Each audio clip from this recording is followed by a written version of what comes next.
E aí, pessoal, vamos mergulhar num assunto que às vezes parece um bicho de 7 cabeças, mas que é, na verdade, a base de tudo no direito, a nossa Constituição e o seu grande guardião.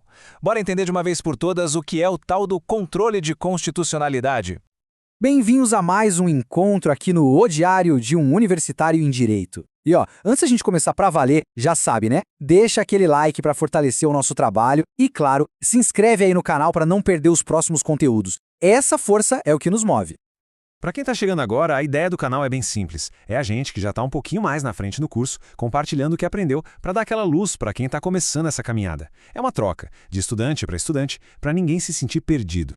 Então vamos lá, para começar, pensa comigo numa coisa. Antigamente, um rei podia simplesmente virar e falar «L'état c'est moi», o Estado sou eu, poder total, sem limites. Mas por que hoje em dia um governante não pode simplesmente fazer isso? O que é que mudou? A resposta a gente está na evolução da própria ideia de Estado.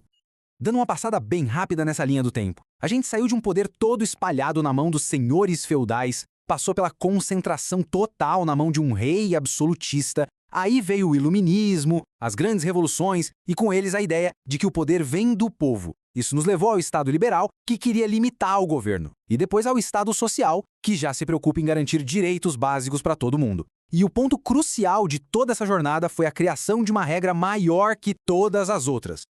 E essa regra suprema é a nossa Constituição. Pensa nela como se fosse o manual de instruções de um país.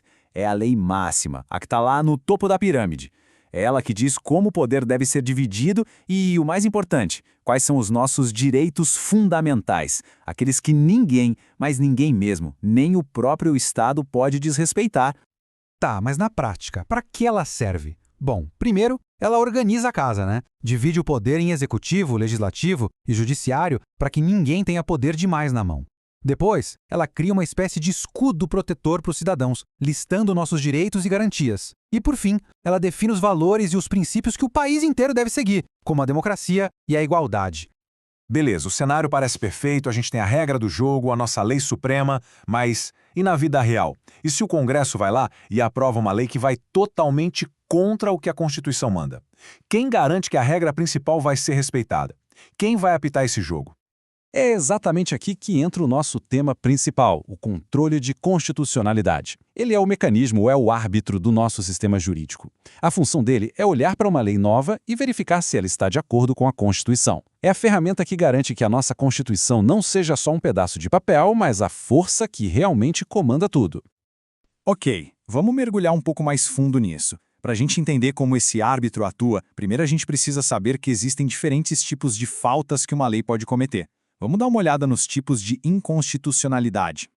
Basicamente, a gente tem duas grandes categorias. A primeira é a inconstitucionalidade formal. Aqui, o problema não é o que a lei diz, mas como ela foi feita. O processo de criação deu errado. Por exemplo, a Constituição diz que só o presidente pode propor uma lei sobre aumento de salário de servidor público. Se um deputado propõe, pronto, temos um erro na forma. Já na inconstitucionalidade material, o processo de criação foi perfeito, mas o conteúdo, a matéria da lei, bate de frente com a Constituição. Tipo, uma lei que viola a liberdade de expressão. O problema aqui é o que ela diz.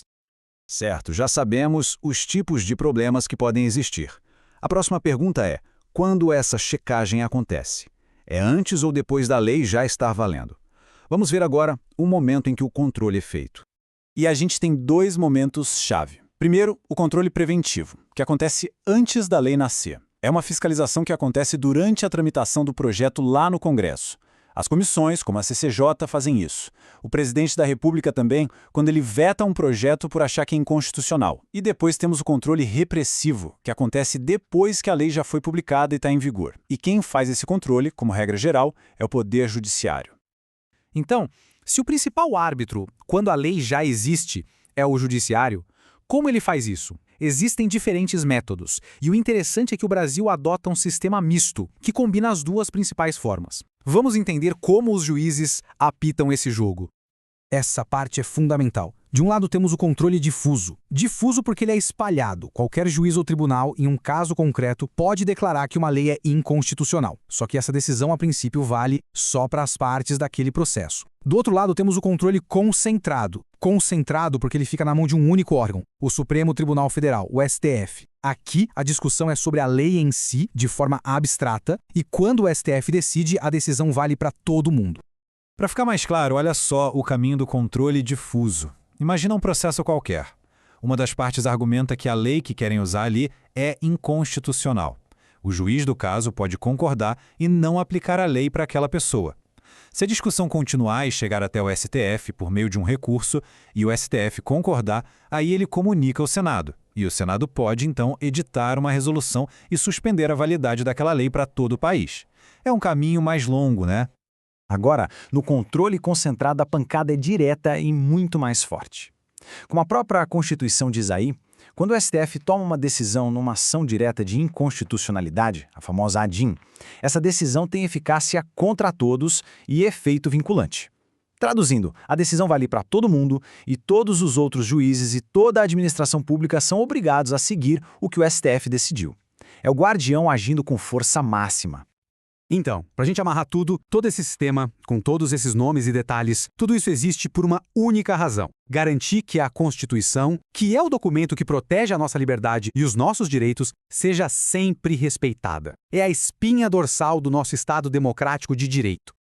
E para fechar, fica uma reflexão. O mundo muda o tempo todo. Novas tecnologias, novos desafios sociais. Como é que um documento escrito, mesmo sendo a lei suprema, consegue se manter relevante e efetivo no meio de tanta transformação? O controle de constitucionalidade é parte da resposta, mas a discussão, com certeza, vai muito além. É isso, pessoal! Espero de verdade que essa nossa conversa tenha ajudado a clarear as ideias. Se curtiu, não esquece de deixar aquele like e de se inscrever aqui no O Diário de Universitário em Direito, para a gente continuar essa troca. Muito obrigado pela companhia e a gente se vê na próxima.